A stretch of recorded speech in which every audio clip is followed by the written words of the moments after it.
need food, they need water, they need supplies, they need clothes, they need everything. But I know you've got to be making time for prayer, for the spiritual support, the mental support. Are you also offering up that side to your ministry as folks are coming through? I'm sure you've got people coming to you saying, I just need to hold your hand and pray right now. Yeah, it's happening all the time. People are opening up about their lives, what they've lost. And that's a beautiful thing about relationship and serving someone's needs. Then you get to the things that they're going through in their life. It's just really beautiful. In the shelter, it's all little boys sleeping on that next to a reception area because he was scared from wildfires. He wanted a safe place to go. So he slept next to a reception that's working 24 hours a day to take people in. And it's such a beautiful thing to have. People are very traumatized in the whole city.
Yeah, guys, today, once again, today is the 13th of January, 2025. Once again, today is the 13th of January, 2025. January 13, 2025, 1/13/2025. Actually, it's my birthday. So yeah, I have this documented. Well, this is not, well, the video recording is not necessarily conventional documentation. And when I speak of documentation traditionally, or consistently, or predominantly, I am usually, referencing, paper documents, tangible documents. Every once in a while, supplemental you can consider video recordings and audio recordings, documentations also, obviously. But, what is clear that I'm communicating on or communicating, it's clear, whatever is clear is clear, but yeah. So today I completed 3 pages, 3 additional pages of the articles of the Economic Area of the Americas.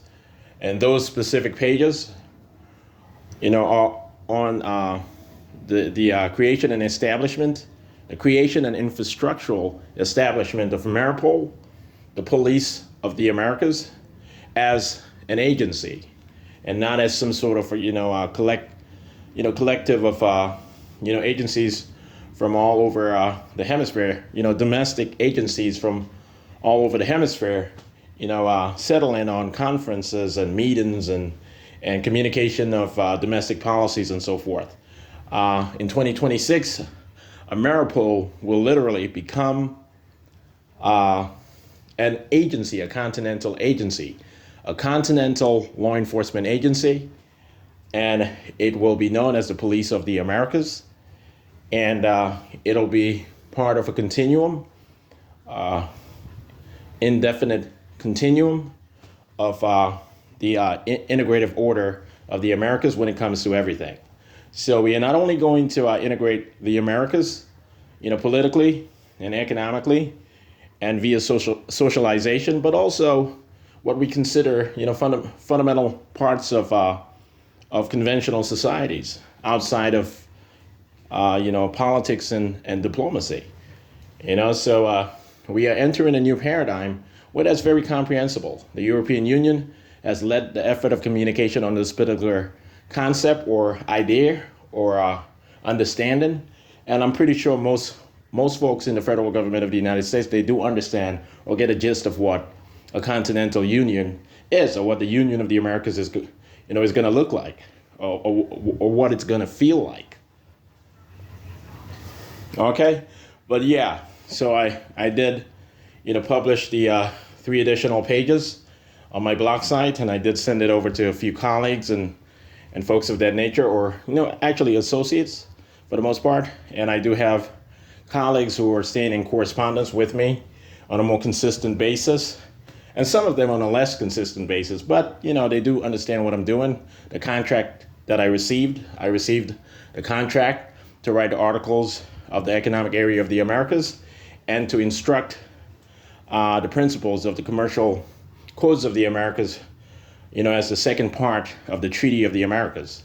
So I am the author of the Articles of the Economic Area of the Americas, one half of the Treaty of the Americas, and computer, computations will do the second half, the Commercial Codes of the Americas. For the most part, I will provide the synopsis and the principles and essentially the sectors or the segments of that second half, and computer models highly advanced computer models will be able to help with the rest. But when it comes to the Constitution of the world, I'm going to author it on my own. I'm going to write all of it on my own.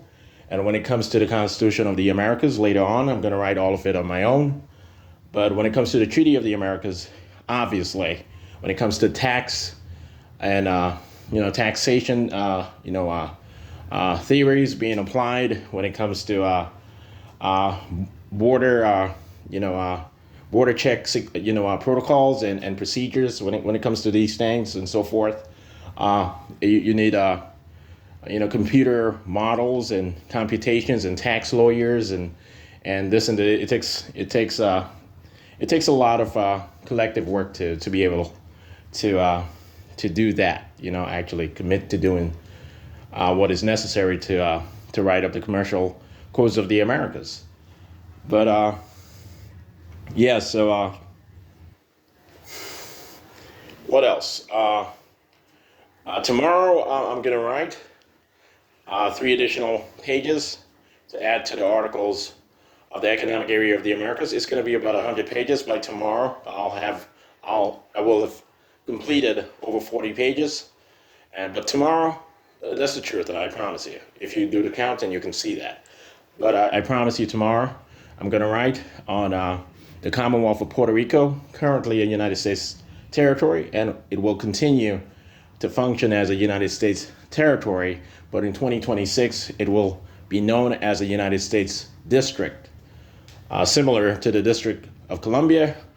Though the District of Columbia is the federal capital of the country, the capital of the United States, the United States District of the Commonwealth of Puerto Rico will have Puerto Rico serve as a bit more advanced as a territory of the United States. It's not gonna confuse anyone as to what Washington D.C. is or what a district of the United States is, but it does allow for a stronger sort of effort of the United States within the hemisphere. It allows us to operate a bit better and so forth. All right, so it'll just be the United States District of the Commonwealth of Puerto Rico in a lot of congressional bills after 2026 and a lot of protocols, a lot of policies and so forth. It'll be referred to as a United States District, and D.C., the District of Columbia, will be referred to as the Federal District and so forth. So, Puerto Rico will be a special class of territory. All right, so we're going to focus on that. I'm going to focus on that tomorrow, and hopefully some of my colleagues will be able to explain to everyone why that's not offensive and so forth, as long as Washington, D.C. is referred to, the city of Washington and the District of Columbia, and encompassing it is continued as the federal district, So as long as Washington, D.C. is called the federal district, then there's not going to be any sort of complication whatsoever or any sort of threats to the United States government's, community of office holders and professionals and so forth. All right, it's a necessary move to be able to handle what we foresee of of some of the South American countries and so forth who would do imagine some sort of gamesmanship and all sorts of stuff, and in being able to make sure that Puerto Rico's entry into the Caribbean community will be functional and will not create any sort of confusion whatsoever. So it's necessary to denote Puerto Rico as a United States district, and more so than a territory, and due to its size and the resource capabilities and so forth, it's worth designating the Commonwealth of Puerto Rico as a United States district. The designation actually makes a lot of sense. All right, so and once again, the previous video recording, I honestly did title it the YouTube upload of the video recording. I communicated that I'm not and was never gay in any sort of way, gay or bisexual in any sort of way. I want you guys to know that I am not gay. I was never gay, and I certainly was never a bisexual, and I am certainly not a bisexual. I am not a transgender or transsexual or